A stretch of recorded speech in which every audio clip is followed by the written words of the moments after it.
तो hello guys, आज मैं आप लोगों के लिए एक न्यू सीरीज एक्सप्लेन कर रहा हूं जो कि थोड़ी बहुत डीमन हंटर के ही तरह की सीरीज है, मगर इसकी स्टोरी बिल्कुल अलग तरह की है क्योंकि इसमें हमारा हीरो एक मॉडर्न वर्ल्ड में रहता है मगर उसके पास एंशिएंट गॉड्स की पावर्स है, मगर उसे अपनी पावर्स के बारे में बिल्कुल भी नहीं मालूम। जब उसे अपनी पावर्स का अंदाजा हो जाता है तो वो सभी गॉड्स के बारे में भी जानना शुरू कर देता है और फिर उसे पता चलता है कि इस दुनिया में तो बहुत सारे गॉड्स मौजूद हैं और उसके साथ साथ बहुत सारे ऐसे डीमंस भी हैं जिन्हें वो पहले नहीं जानता था। मगर जब उसे गॉड पावर्स मिल जाती हैं तो वो उनका पूरी तरह से सफाया करने के लिए निकल पड़ता है। तो कहानी की शुरुआत में हमें बताया जाता है कि आज आसमान बिल्कुल साफ है और चांद को बिल्कुल क्लियरली देखा जा सकता है, यहाँ तक कि चांद में मौजूद जितने भी क्रेटर्स हैं उन्हें भी क्लियरली देखा जा सकता है। बहुत सारे एस्ट्रोनॉट्स आज मून को बहुत ही अच्छे तरीके से ऑब्जर्व करने वाले थे और वहीं पे हमें हमारा मेन कैरेक्टर भी दिखाया जाता है जो कि अभी एक बच्चा होता है और वो उस मून को करीब से देखने के लिए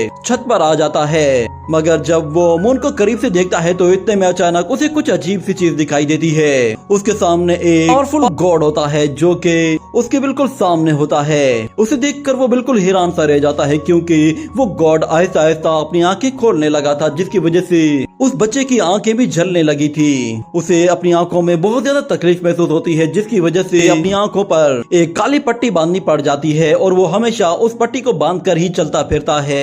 जिसके बाद हम देखते हैं कि वो एक सिग्नल के पास रुका हुआ होता है। वहाँ पर बहुत सारे लोग होते हैं। वो लोग उसे देखकर काफी हैरान होते हैं कि आखिर ये आंखों पर पट्टी बांधकर कैसे चल रहा है। और वहीं पे ही एक छोटी सी लड़की होती है जो कि उसे इस तरह देखकर कहती है कि क्या आपको मेरी मदद चाहिए? अगर आप कहें तो मैं आपको सड़क क्रॉस करा दूंगी। ये बात सुनकर लिनफी उसके सामने बैठ जाता है और फिर उसके सर पे हाथ फेरता है। इतने में फिर सिग्नल ऑन हो जाता है और वो लोग देखते हैं कि सारी गाड़ियां रुक चुकी हैं और फिर लिनफी उस बच्ची का हाथ पकड़कर उसे सड़क क्रॉस कराता है और सब लोग उसके पीछे पीछे जाते हैं। देखकर सब लोग हैरान होते हैं कि आखिर कोई बंदा आंखों पर पट्टी बांध कर कैसे देख सकता है। लिनफी अपने घर की तरफ रवाना हो जाता है तो वहाँ पे मौजूद एक बंदा जो कि अपनी बीवी से पिट रहा था वो लिनफी से कहता है कि मर जाना पर शादी मत करना।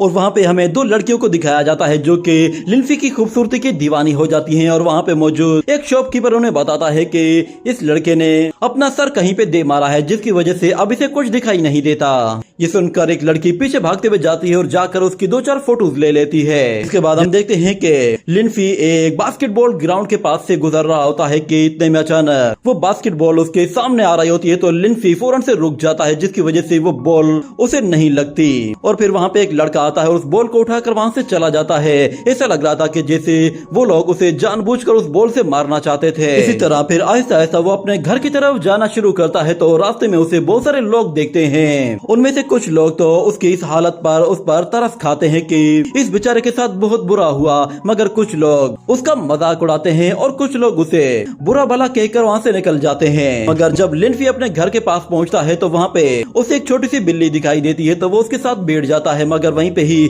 उसका भाई जियान उसे आवाज देता है तो लिनफी फौरन से घर चला जाता है जहाँ पे उसकी एक आंट रहती थी जो कि उसे देखकर कहती है कि तुम इतना ज्यादा सामान क्यों लेकर आए हो? तुम जानते भी हो कि हमें इतने ज्यादा सामान की जरूरत नहीं है, तुम बिला वजह में ही इतने पैसे खर्च कर रहे हो। मगर लिनफी कहता है कि आज बहुत ही अच्छी ऑफर लगी हुई थी इसीलिए मैंने सोचा कि मैं ये खरीद लूं। मगर फिर उसकी आंटी उसे कहती है कि जो डॉक्टर तुम्हें आजकल रिव्यू कर रहा है वो डॉक्टर फिलहाल हमारे घर पे आया हुआ है, तुम्हारी आंखों को दोबारा से चेक करना चाहता है। उसे तुम्हारे रूम में बैठे हुए काफी टाइम हो गया है, मेरे ख्याल से तुम्हें उससे जाकर मिल लेना चाहिए। तो लिनफी उससे जाकर मिलता है और फिर डॉक्टर हान उससे कहता है कि तुम्हारी आंखों का ट्रीटमेंट मैं कर रहा हूँ, इसलिए तुम्हारी आंखों के साथ जो कुछ भी होगा उसका रिस्पॉन्सिबल भी मैं होऊंगा और मैं इतना जानता हूँ कि तुम अपनी आंखों से देख सकते हो। मगर लिनफी कहता है कि हाँ, मगर मुझे रोशनी से डर लगता है इसीलिए मैं अपनी आंखें बंद करके रखता हूँ। मगर डॉक्टर हान कहता है कि ठीक है, अगर तुम स्कूल जाना चाहते हो तो फिर तुम्हें ये फॉर्म फिल करना होगा, अगर इस फॉर्म के हिसाब से तुम ठीक हो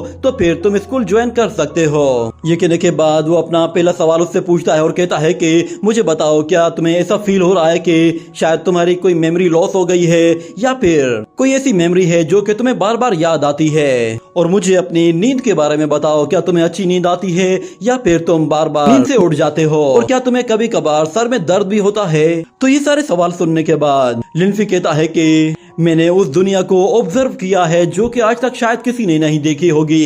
आज से 100 साल पहले अंटार्कटिका में एक फॉग हर जगह फैल गई थी। दुनिया में मौजूद कोई भी कंट्री ऐसा नहीं था कि जो उस फॉग से इन्फेक्ट ना हुआ हो, मगर वो सारी की सारी फॉग एक बिल्डिंग के सामने आकर रुक गई। जिसके बाद हमें बताया जाता है कि इस दुनिया में कुछ ऐसे हीरोज हैं जो कि इस दुनिया को एविल से बचाने के लिए हर वक्त चोरी छुपे काम करते रहते हैं और दुनिया को पता भी नहीं लगने देते कि यहाँ पे क्या हो रहा है। वो ज्यादातर लोगों की अटेंशन से दूर रहते हैं और ज्यादातर अपना काम रात के अंधेरे में करते हैं ताकि किसी को भी उनके बारे में पता न चल सके। मैं नहीं जानता कि आखिर उस फॉग के बाद इस दुनिया में ऐसा क्या हुआ कि सब कुछ बिल्कुल बदल गया, क्योंकि उस फॉग में जो भी जाता है वो वापस कभी भी नहीं आता, मगर सिर्फ और सिर्फ ग्रेट शिया वो अकेला ही ऐसा बंदा है जो कि उस फॉग में सरवाइव कर पाया है। मैं जानना चाहता हूँ कि आखिर यहाँ पे सब कुछ हो क्या रहा है। मैं नई दुनिया को अच्छे तरीके से एक्सप्लोर करना चाहता हूँ ताकि इसमें छुपे हुए जितने भी राज हैं वो सारे के सारे पता चल सके।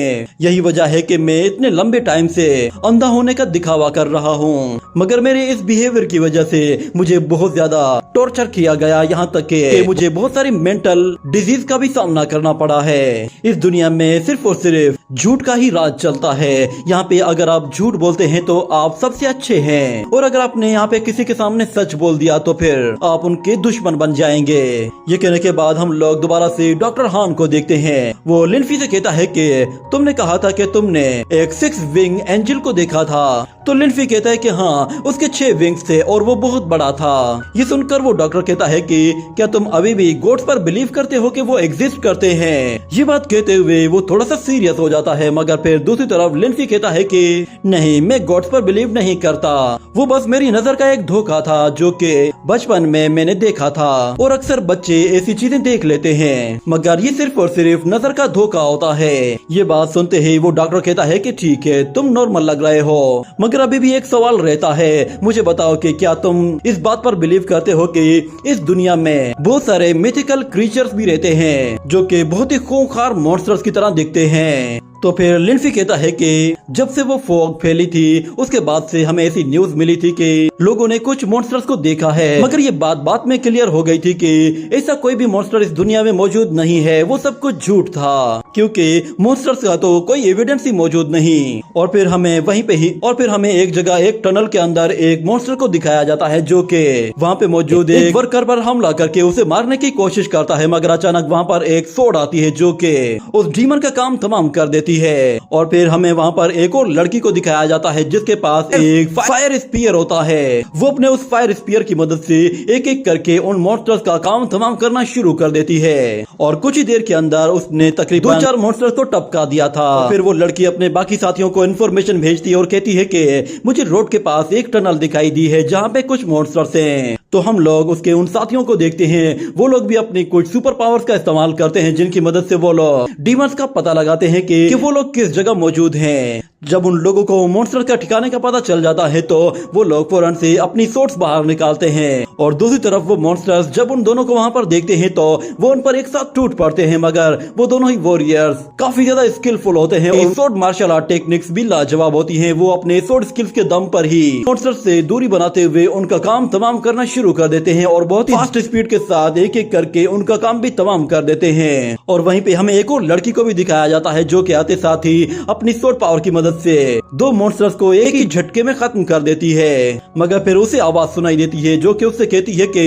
तुमने मॉन्स्टर को मिस कर दिया। ये कहने के बाद हम देखते हैं कि एक बुलेट आती है जो कि सीधा उसके पीछे जाकर एक मॉन्स्टर को लगती है और उसका काम भी वहीं तमाम हो जाता है। और हम लोग ऊपर की तरफ देखते हैं तो हमें वहाँ पर एक शूटर को दिखाया जाता है जो कि ऊपर बैठकर मॉन्स्टर्स को शूट कर रहा था, मगर वहीं पे ही उसे अपने करीब कुछ और मॉन्स्टर्स दिखाई देते हैं। तो वो मॉन्स्टर उसे देखकर वहाँ से भागने की कोशिश करते हैं, मगर वो लड़का अपने कुछ और वेपन्स बाहर निकालता है और उनकी मदद से एक छोटा सा मिसाइल लॉन्च करता है जिससे वो उन दोनों ही मॉन्स्टर्स को उड़ा कर रख देता है। और उन लोगों को फिर उनके टीम लीडर की आवाज सुनाई देती है। वो टीम लीडर उन लोगों से कहता है कि सिचुएशन थोड़ी सी कॉम्प्लिकेटेड हो गई है, क्या कोई डीमन वहाँ से भागकर निकल तो नहीं गया। वो लाओ जोंग से कहता है कि मैंने सारे के सारे डीमंस को डिटेक्ट कर लिया है, तुम जल्दी से वहाँ पहुँचो। तो लाओ जोंग फौरन से डीमंस का सफाया करने के लिए अपने दोस्तों के पास जा रहा होता है, मगर वो देखता है कि वो डीमंस तो बहुत ही आसानी से ऊपर चढ़ रहे हैं, मगर उनका पीछा करने के लिए उसे अब सीढ़ियों के रास्ते ही ऊपर जाना होगा, जिस पर उसका ऊपर जाने का बिल्कुल भी दिल नहीं करता, मगर ना चाहते हुए भी उसे ऊपर जाना पड़ता है। तो दूसरी तरफ एक और लड़की आती है जो कि लाओ जोंग से पहले ही ऊपर की तरफ चले जाती है और जाते साथ ही अपने वेपन के साथ दोनों ही उसका काम तमाम कर देती है। वजह से लाओ जोंग की सारी मेहनत बर्बाद हो जाती है और वो कहता है कि मेरे लिए एक तो छोड़ दो, मगर वो देखती है कि नीचे अभी भी एक मॉन्स्टर मौजूद है, जिस पर लाओ जोंग कहता है कि चलो कुछ तो मजा आने वाला है, मगर वो लड़की उस स्पीयर को थ्रो करके उस एक अकेले मॉन्स्टर को भी खत्म कर देती है, जिस पर लाओ जोंग कहता है कि धत तेरे की, ये आखिरी वाला भी मारा गया। और फिर हम देखते हैं कि डॉक्टर हान लिनफी का चेकअप करने के बाद वहाँ से जा रहा होता है और वो कॉल पे भी किसी से बात कर रहा था, मगर जब वो पीछे पलटकर देखता है तो लिनफी अभी भी उसे देख रहा होता है। मगर इतने में उसकी आंट उसे कहती है कि जल्दी से आओ और खाना खा लो और बताओ कि आखिर उस डॉक्टर ने क्या कहा। तो लिनफी कहता है कि उसने कहा है कि मैं बिल्कुल ठीक हूँ, मेरी आंखों को और मेरे सिर को कुछ भी नहीं हुआ। ये बात सुनकर उसकी आंट कहती है कि इसका मतलब फिर ये है कि तुम अब जल्दी स्कूल ज्वाइन करना चाहोगे, और क्या होगा अगर तुम दोबारा स्कूल जाओगे तो तुम्हारे वो क्लासमेट वो तुम्हें दोबारा से तंग करेंगे, तुम आखिर उन्हें कैसे हैंडल करोगे। मगर जियान कहता है कि ब्रदर तुम बेफिक्र हो जाओ, मैं तुम्हारे साथ चलूंगा, तुम बस मुझ पे भरोसा रखना, मैं सब कुछ हैंडल कर लूंगा। मगर लिनफी कहता है कि मैं अपनी लाइफ को एक नए सिरे से शुरू करना चाहता हूँ और आ जाओ मेरे साथ, इसको सेलिब्रेट करो। ये कहने के बाद वो अपने रूम में जाता है और हमें दिखाया जाता है कि वो रूम में जाते ही अपनी आंट से कहता है कि मुझे माफ कर दीजिए, मैंने आपसे झूठ बोला है, मेरी आंखें वो बिल्कुल भी ठीक नहीं है, चाहे वो डॉक्टर कितनी मर्तबा भी ट्राई क्यों ना कर ले, मैं अपनी आंखें इस तरह नहीं ओपन कर सकता, मैं वो सब कुछ देख लेता हूँ जो आप सब लोग नहीं देख पाते। मेरे मन में बहुत सारे सवाल हैं जो कि मुझे पूछने हैं, मगर इन सवालों का जवाब यहाँ पे किसी के पास नहीं। मैं जानना चाहता हूँ कि जब मैं अपनी आंखें खोलता हूँ तो मेरी आंखें जलना क्यों शुरू हो जाती हैं, और तकरीबन 5 साल पहले आखिर मुझे बंद आंखों के साथ ही सब कुछ क्यों दिखाई देने लगा था। मैं अपनी आंखें बंद करके उसके ऊपर पट्टी बांधकर भी अपने चारों तरफ देख सकता हूँ कि मेरे आसपास क्या हो रहा है। ये कहने के बाद वो अपने बेड पर लेट जाता है और कहता है कि डॉक्टर हान, मुझे उस पर शक है कि वो सिंपल डॉक्टर नहीं है, क्योंकि उसके जिस तरह के सवाल हैं वो सवाल नॉर्मल डॉक्टर कभी भी नहीं पूछता।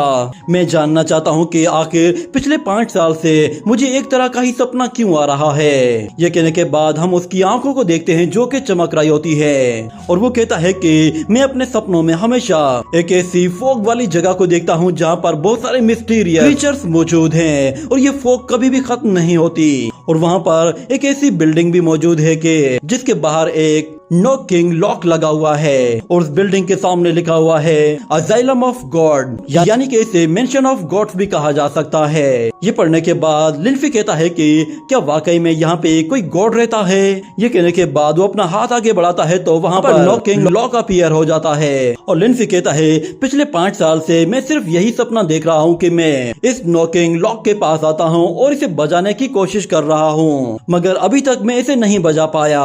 पर मैं ये बात जानता हूँ कि मेरे पास जितने भी सवाल हैं उन सब का जवाब इस दरवाजे के दूसरी तरफ है। ये कहने के बाद वो अपने हाथ से उस नॉक को खींचकर जोर से बजाता है, और फिर अगले दिन हमें दिखाया जाता है कि लिनफी अपने स्कूल को ज्वाइन करने के लिए निकल जाता है, मगर उसके दोस्त उसे देखकर कहते हैं कि आखिर ये कैसे स्कूल आ सकता है, कोई भी स्कूल भला किसी अंधे इंसान को क्लास में बैठना कैसे अलाउ करेगा। मगर जैसे ही वो क्लास में आता है तो वहाँ पर एक लड़की होती है जिसका नाम वो कियान था। वो कहती है कि मैं इस क्लास की मॉनिटर हूँ, तुम्हें अगर कोई भी प्रॉब्लम हो तुम मुझसे आकर कहना। तो लिनफी उन लोगों को अपना नाम बताता है क्योंकि वो काफी टाइम के बाद स्कूल आया था तो उनमें से कोई भी शख्स उसे नहीं जानता था।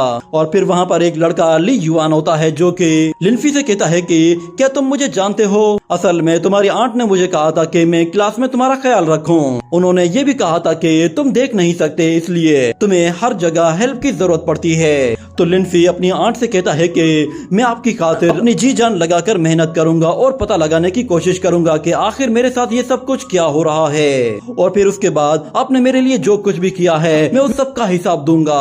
और फिर आज उनके टीचर उन्हें हिस्ट्री का लेसन पढ़ाने वाली होती है, और हिस्ट्री के लेसन में वो उन्हें वही बात बताती है जब 9 साल पहले वहाँ पर वो क्लाउड्स आए थे, जिसकी वजह से वहाँ पर हर जगह फॉग फैल गई थी। और जब ये क्लास खत्म होती है तो हमें दिखाया जाता है कि वो सारे के सारे स्टूडेंट्स अपने घर की तरफ जा रहे होते हैं, मगर अब काफी रात हो चुकी थी और उसके सारे दोस्त उसे उसके घर छोड़ने के लिए जा रहे होते हैं और उसे हौसला भी देते हैं कि वो लोग हमेशा उसकी यूं ही मदद करते रहेंगे। मगर ये सब कुछ लिनफी को बिल्कुल भी अच्छा नहीं लग रहा था। वो नहीं चाहता था कि वो सब लोग उसे एक अंधे लड़के की तरह ट्रीट करें। और एक दूसरा लड़का उससे कहता है कि सुनो दोस्त, मैं तुम्हें एक बात अच्छे तरीके से बता दूं कि मैंने एक लड़की को देखा है जो कि तुम पर फिदा हो चुकी है। वो लड़की हमारे स्कूल की सबसे खूबसूरत लड़की है और तुम सच में सबसे ज्यादा लकी हो, क्योंकि वो लड़की आज से पहले किसी को भी घास नहीं डालती थी। वो लड़का उस लड़की की खूबसूरती की तारीफें करना शुरू कर देता है, जिसके बाद बातों ही बातों में हमें पता चलता है कि वो लड़की कोई और नहीं बल्कि लिनफी की क्लास मॉनिटर ही होती है। मगर हम देखते हैं कि वो लोग जब एक बंद गली में जाते हैं तो वहाँ पर बहुत ज्यादा अंधेरा होता है और इतने में अचानक उन्हें बहुत ही ज्यादा गंदी स्मेल आना शुरू होती है, जिसकी वजह से वो लोग उल्टियाँ करना शुरू कर देते हैं। और फिर ली युआन देखता है कि वहाँ पर अचानक कोई चीज दिखाई दी है। वहाँ पर असल में एक डीमन होता है जो कि उनके सामने आता है। तो ली युआन भागते हुए अपने दोस्तों से कहता है कि भागो यहाँ से। इतने में वो लिनफी को धक्का दे देता है, जिसकी वजह से वो नीचे गिर जाता है और वो लड़की उसके साथ वहीं खड़ी रहती है। मगर हम देखते हैं कि वो मॉन्स्टर जैसे उस पर आकर हमला करने वाला होता है तो लिनफी अपनी स्टिक की मदद से उसे रोकने की कोशिश करता है और दूसरी तरफ वो लड़की उसे अकेला छोड़कर भाग जाती है। मगर दूसरी तरफ लिनफी उस मॉन्स्टर का मुकाबला करने की कोशिश करता है, मगर वो मॉन्स्टर उसे मारने के लिए अपना पूरा जोर लगा रहा होता है। और दूसरी तरफ लिनफी अपनी उस छड़ी की मदद से उस मॉन्स्टर को गले से पकड़कर उसका गला दबाने की कोशिश करता है। मगर हम देखते हैं कि फिर लिनफी अपने सी ऑफ कॉन्शियसनेस में उसी अजाइलम ऑफ गॉड में जाता है और वहाँ पर जाकर उसे जोर से खटखटाना शुरू कर देता है और इस तरफ एक के बाद एक मॉन्स्टर्स आना शुरू हो जाते हैं। इसके बाद हम देखते हैं कि लिनफी उस मॉन्स्टर का मुकाबला नहीं कर पा रहा था, तो वो अपनी जान बचाकर वहाँ से भागने की कोशिश करता है। मगर वो एक गली में जाकर देखता है कि वहाँ पर तो एक और मॉन्स्टर मौजूद है और उसने उस लड़की को मार दिया है। ये देखने के बाद वो उस अजाइलम ऑफ गॉड को दोबारा से खटखटाता है और इस तरफ फिर वो मॉन्स्टर्स भी बढ़ना शुरू हो जाते हैं। और फिर लिनफी को एक मॉन्स्टर आकर कंधे पर जोर से काटता है, मगर लिनफी उस मॉन्स्टर को अपने ऊपर से नीचे हटाता है और उसे एक जोरदार पंच दे मारता है, जिसकी वजह से वो मॉन्स्टर वहीं पे ही ढेर हो जाता है। मगर फिर वहाँ पर एक और मॉन्स्टर आ जाता है जो कि लिनफी को आकर पीछे से पकड़ता है।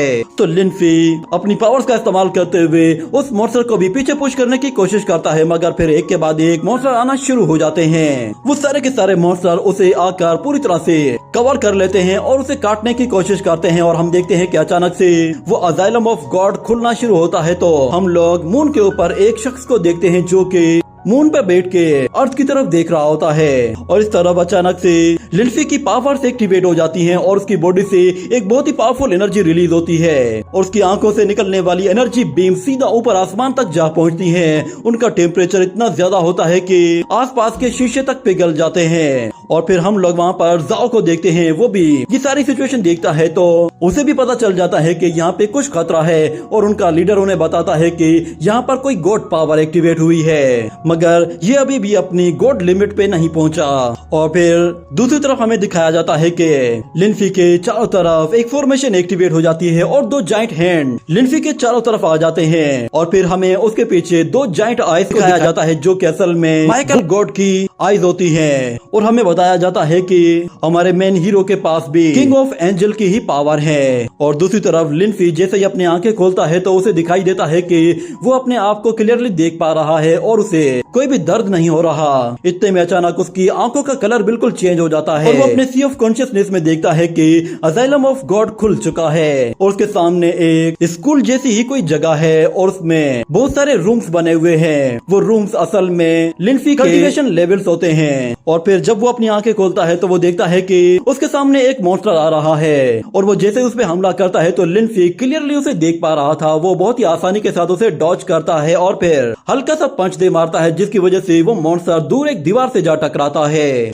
और फिर वहाँ पर दूसरा मॉन्स्टर आकर उस पे हमला करता है तो वो उसे भी बहुत ही आराम से डॉज कर लेता है और अपनी उसी आयरन रोड के साथ हवा में ऊपर जाता है और अपनी पावर्स को एक्टिवेट करते हुए उस मॉन्स्टर का काम तमाम कर देता है। जिसके बाद हम देखते हैं कि वो उस मॉन्स्टर के सिर से अपनी वो रॉड बाहर निकालता है और अपने सामने एक और मॉन्स्टर को देखता है जो कि उसी की तरफ ही आ रहा था। तो ये देखते ही लिंसी काफी तेजी के साथ उसकी तरफ जाता है और अपनी उसी आयरन रॉड से बीच में आने वाले एक मॉन्स्टर का काम तमाम कर देता है और अपनी पावर्स को और भी ज्यादा बढ़ाना शुरू कर देता है। वो कुछ ही देर के अंदर बहुत ही फास्ट स्पीड के साथ अपने रास्ते में आने वाले सभी मॉन्स्टर्स को ढेर कर देता है। इतने में वो देखता है कि एक मॉन्स्टर तो अभी भी बचा हुआ है और वो मॉन्स्टर भी अपनी बहादुरी दिखाने के लिए उस पर हमला करने के लिए आता है। मगर हम देखते हैं कि अचानक से वहाँ पर फिर जाओ आ जाता है और वो अपनी सोट बाहर निकालता है और अपनी फास्ट स्पीड के साथ उस मॉन्स्टर पर एक के बाद एक वार करना शुरू कर देता है। उसकी स्पीड इतनी ज्यादा होती है कि उस मॉन्स्टर को भी पता नहीं चलता कि उसके साथ क्या कुछ हो रहा है। जाओ अपनी स्वॉर्ड स्किल्स का इस्तेमाल करते हुए अपनी स्वॉर्ड उसके सिर के चारों तरफ गोल घुमाता है और उसका सिर धड़ से अलग हो जाता है। ये देखकर लिंसी भी हैरान हो जाता है, मगर जाओ उस सिर को फुटबॉल की तरह उठाकर दूर फेंक देता है और लिंसी की तरफ देखते हुए कहता है कि क्यों बच्चे, कहीं तुमने कुछ देखा तो नहीं है? तो लिंसी कहता है कि नहीं, मैं क्या देख सकता हूँ, मैं तो अंधा हूँ। जाओ कहता है कि तुम सच में काफी हैंडसम हो, बिल्कुल मेरी तरह, और तुम्हारा ड्रेसिंग सेंस भी सच में मेरी ही तरह लाजवाब है। मगर फिर लिंसी उसे इग्नोर करके वापस से अपने घर की तरफ जाने लगता है और इसी के साथ ही ये एपिसोड यहीं पे ही एंड हो जाता है।